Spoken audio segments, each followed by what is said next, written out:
DPRD nilai penertiban PKL di Pasar Mardika tidak efektif.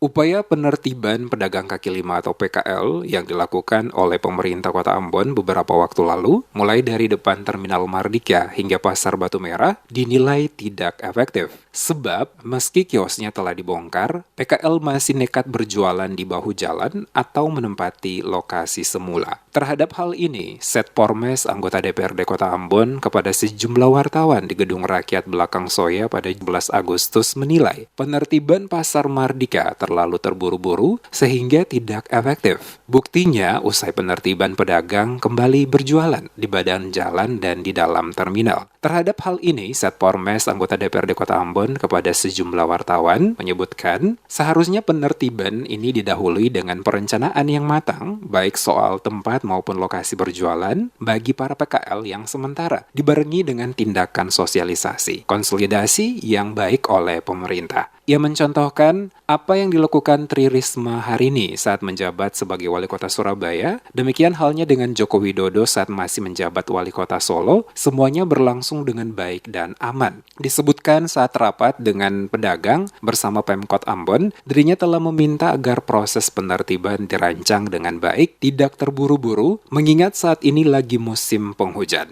Kita belajar misalnya Pak Jokowi di Solo, waktu saya Wali Kota Solo, Pak Ganjar di Semarang, ya, Ibu Risma di Surabaya.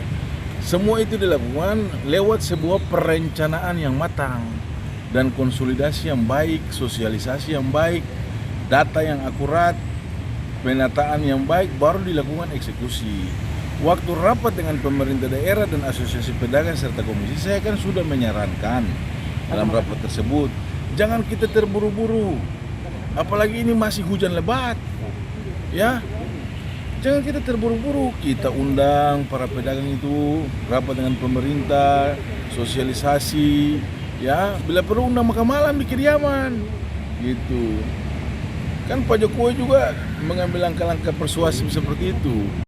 Pasca penertiban terminal dan Pasar Mardika pada Selasa 2 Agustus, masih ada para pedagang kembali menggelar dagangan mereka hingga ke bahu jalan, sehingga berdampak pada kemacetan. Pantauan DMS Media Group di lapangan, dari beberapa lokasi penertiban PKL, banyak PKL yang kembali berjualan. Bahkan hari ini, PKL masih ada dan juga beberapa pedagang yang masih membandel. Mereka kembali berjualan di badan jalan dan juga Pantai Mardika hingga kawasan Pasar Batu Merah. Meski sudah ada pos pemantauan, pedagang tetap kucing-kucingan dengan petugas. Saat petugas tidak berada di lokasi, pedagang kembali menggelar dagangan di jalan.